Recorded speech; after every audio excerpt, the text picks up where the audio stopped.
Hello world and welcome to Minecraft. I don't want to say first episode because I've done a lot of Minecraft before, but it's the first episode in a while. This is Wogs. Now, this is just a little creative world that I'm doing. I put it on, I can't remember what the setting is. It's above large biomes. It's like extended or extensive or something like that. Basically, just like everything is like super like exaggerated. There's huge like mountains and stuff like this, and I just found this kind of more flat area in the mountain, and I always love building houses on mountains and like in them, kind of make them kind of disguised, even though this one's clearly not disguised. I was just going for something kind of fancy, and I really want to do something modern. My house building skills, like when it comes to like designing the layouts, like the exterior of houses, generally isn't always that great. Like this is just basically a box, but I like to do kind of cool designs and everything.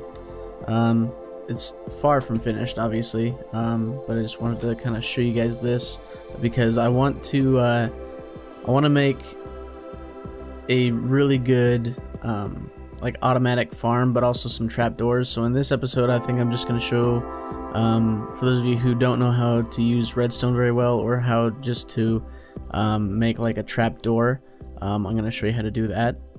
Ways that I've kind of come up myself. I don't really know if anyone else does it the way I do. I've never really looked up a tutorial for it. I've always loved redstone, so I've just kind of had natural stuff with that. But here's an automatic farm that I have here. It is not well done at all. I think it looks kind of ugly, but I used to be able to make them really nice, but it's been so long since I've actually played this game, I kind of forgot some stuff. But basically, if I flick this lever here, pistons will shoot these up right here. I'm just gonna actually, let's go ahead, I'm gonna just put this right here. Okay, so I just went ahead and bone mealed everything, just to kind of show what it all looks like when it's fully grown. So we've got 3 pistons underneath this cobblestone right here. This water is going to flow down. It's going to knock all these out. And normally the water would flow down from there, wash all this down, and then they would flow down here too. But I put the bricks here because it washes the seeds out. And when I was building all this, I just did it wrong. I wasn't thinking right. What I needed to do was actually have the seeds off to the side, but instead I kind of had it all in the middle. And so when the water rushes down, it actually washes away these seeds as well, which is what I don't want. I've been able to make automatic farms before where that didn't happen. It would just, they would grow, I'd be able to smash them, and then water would rush through without breaking the seeds. But so I'll just show you an example of what it does. So I hit this, pushes all those up, water flows down, pushes all those down. Again, the water would flow all the way through and push everything in its path basically down, except for all this stuff, of course. Again, it's been a long time since I actually made one, so it's just kind of trial and error for me again. But yeah, and obviously these 2 pistons aren't on. I can't remember why I did that, but I did. So I just turn it back off. They close down. That goes back up, and then you can just go ahead and replant everything that you got, all the seeds and everything. But yeah, so it's not super impressive, but it's just fun to do. I love redstone, so I'll fix that at some point, just not right now. But yeah, and this is just like a normal farm and some trees up here. There's a jungle tree in the middle of some normal, I think, oaks.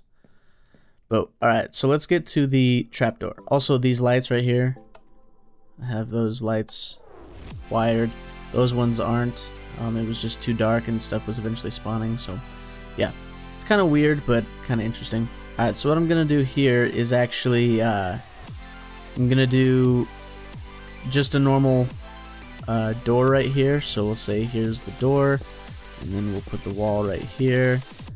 So what we're going to do is actually put pistons there, and then pistons here, Again, I don't know if there's a less complicated way to do this, but this is how I do it, and I always enjoy doing it. You can also do this from above and below and have it like kind of close down as opposed to sideways, but you'll see what I'm about to do. So you want to put out blocks, whatever blocks you want to choose, 2 out from each one, so it'll be a 2 by 2 basically. So you can put some repeaters on each one. You want to put it in the middle so that it actually just affects both instead of just one. And then we'll connect all this wiring.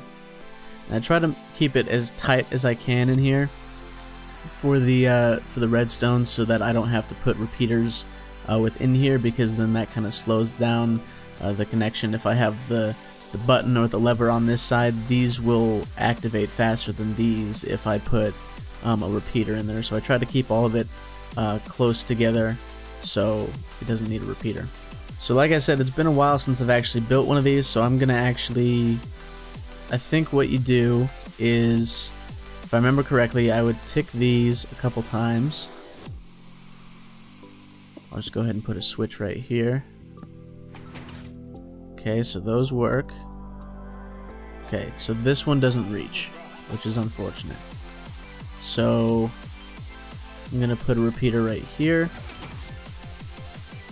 which is gonna slow down this connection here. You'll see that one, these ones right here will go slower than these. See that? But it looks like it works anyway, so that's good. The one thing that I always have an issue with is that when you open the door, obviously you see these, but when it's right here, say there's just a giant wall around here, and this is all covered up, you wouldn't be able to see anything behind here. And you hit that, and then all of a sudden they both open. So generally what I do, because of this is here, I actually end up putting like stairs down. So it'd be like it'd keep going down in like a basement or a dungeon or something like that.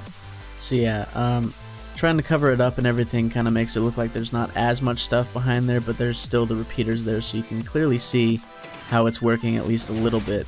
And I'm always trying to figure out a way to hide those. I just don't think you can with the system, but that's how you would build like a really simple like hidden door like that. Okay, and then here is another way to do, like I was saying before, where it opens up and down as opposed to side to side. This way is easier to hide. So there's a couple variations here. They're not super like polished. Obviously I could spend more time on it and try to tinker with it more. I'm more of a tinkerer than like a professional, but I just love trying to figure out new ways to do things. So right here, you flick the switch and it opens up and down like that. So if you were to, you know, have a wall like this, and obviously the ground would actually be like here, so the lever would actually be up here or something like that.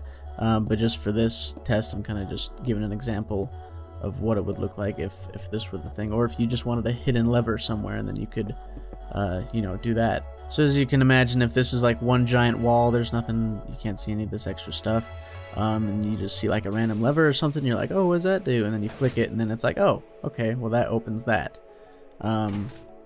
That way obviously is easier to kind of hide stuff. The reason I put glowstone here is because right here, obviously if I were to put it, like if I were to have the wiring go around this way, then I could completely cover it up, but since I built it this way just to show you as a test on how to make it work in general, I just did that. And redstone will actually go through glowstone, so that's why if I were to put a normal block there, it would cut off the connection to the redstone. I could also have it go around, but again, this is just for showing how it works as opposed to like trying to go all out. This way is essentially the same, only instead of having like these stairs for redstone, I have the repeaters and then some redstone torches, and I have this on. I have the switch on at all times, which turns off this redstone torch, turns that one on, turns that one off, turns this one off, gives it a negative charge, but this one is on. But when I flick that switch, if you watch these two or three, you'll see they change. So this one is now off, this one is now on. So on, off, on, turns that on, but turns the top one off. So that gives this one more power. And I'm not sure why this one here, I'm not sure why that one raises higher, but like at first, and then lowers at the same. So if I go here, they raise or they lower at the same time, but then these ones launch separately. I'm not really sure why, but maybe it's something with the connection being right there or something. But anyway, so again, you imagine that this is all, you know, one wall and everything. Then you know, you see the lever, you flip it, and you go, oh, okay, well, there's that. And that's why, this is why right here, I built it this way on this one, because it's easier to obviously cover up completely and to kind of give you like more room to kind of play with and to maybe change the direction of the hallway or something like that. If you didn't want it to just go straight like that one is kind of for. I suppose you could also curve this one if you wanted to. Again, you just have to build things further out, and again, the purpose of this is to try to use as few repeaters as possible when it comes to extending power. If it's repeaters like this is fine. I just don't want to have to put a repeater on the ground to extend power like I did right here, because it slows the connection. Now this one is a lot more complicated. This is one that I've always loved to tinker with and just kind of figure out what all I can do with it. I've never seen it used before, but I wouldn't doubt that someone else has already made something like this, possibly even more efficient or anything like that. This is something that I think would be really cool for an adventure map, where if you and your friends are playing together and you can't break any blocks or anything like that, and you maybe somehow the map leads you to get separated from your group, this I think would be really cool. So how you use this, and these pressure plates, I'm not sure if there's like a sandstone one or anything like that to make it more hidden or anything like that. It'd be cool if it was completely invisible. Maybe you could actually use you could use a tripwire for this. But for this example, I'm just going to use pressure plates. So basically what this does, I will show you first what all it is.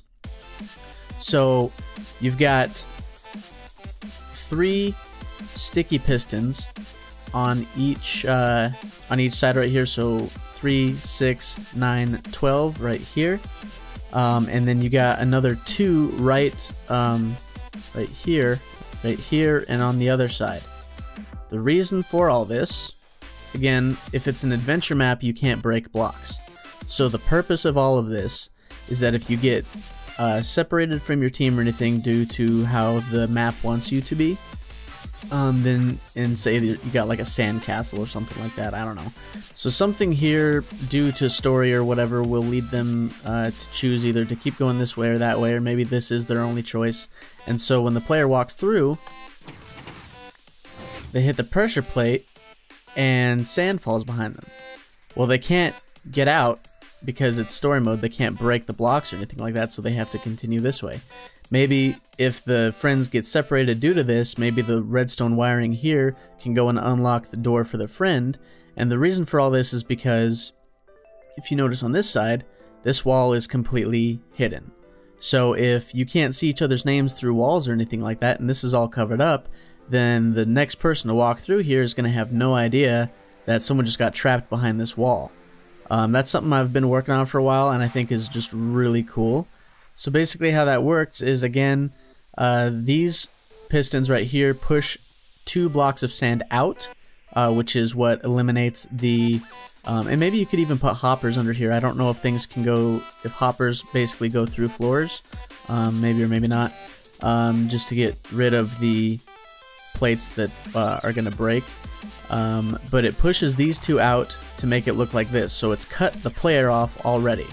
But not only is it that, since this is 3 blocks high, these blocks right here get pushed out as well, so that this is essentially going to be 3 blocks high, which is what evens out with the wall, so the next player won't be able to see that there was a trap here. Then on this side, it does the exact same thing to even out on this side so the player can't look out and see anything above or anything like that. So again, I'll show you 2 pressure plates there. I put them in there because I want the player to actually go in. I don't want them to hit this and be able to go out or anything. I want them to be in there. So even if they try to get out, maybe they'll suffocate in the sand that drops because they can't break it. So they have to continue going that way. And the way I have this wired down here is that once this gets tripped, the redstone stays on. I have it to where there's a cycle right here to where it just gets stuck. The power is constantly on once the power is tripped. So it goes that way and it goes this way. And both sides, on this side and this side, have 2 repeaters here, and they are ticked on the slowest one for when the player actually walks through. Then it will give the pistons a delay so the player can actually get through without suffocating. So if you walk through, pistons get pushed out and down, sand falls, player can't get out. This will be a hallway or something like that. The next player won't be able to see any of this. So that's just some stuff that I always like to mess with and everything, and I think it's really cool. This one obviously is a lot more complex than the other, but once you get all this stuff down, it's actually pretty simple. These ones, you know, you can polish more and everything, and I'm sure that there's some people out there who know way more than I do, and if you have any tips or anything for me, please let me know. Again, I'm not at all claiming to be a professional or anything at this. It's just stuff that I find really fun to do. I love redstone wiring. So yeah, I hope that helped you guys out, gave you some ideas and stuff. If it did, let me know in the comments. Let me know if you want to see more of this type of stuff. I'm also thinking about maybe doing some sort of survival or something like that in Minecraft. I really want to get back to Minecraft Adventures with Flogged, but he's been really busy with his own business, so I don't know when that's going to happen again. But yeah, if you want to see anything Minecraft, just leave it in the comments. Let me know if there's any more tutorials or ideas or stuff that you guys want me to put together, or something that you want me to try to build, then just let me know. But yeah, I just thought this would be kind of a quick, cool little video. I kind of just got back in the craving for Minecraft again, so yeah. So thank you guys so much for watching. I hope that you enjoyed. If you did enjoy, please leave a like. It helps out the channel very much. Leave a comment letting me know if you want to see more of this type of stuff or what other games you want me to play. And if you haven't already, and only if you'd like to, then feel free to subscribe to the channel, but you don't have to if you don't want to. But it is very much appreciated. And again, thank you guys so much for watching. I hope that you enjoyed, and I will see you guys in the next one. Thanks.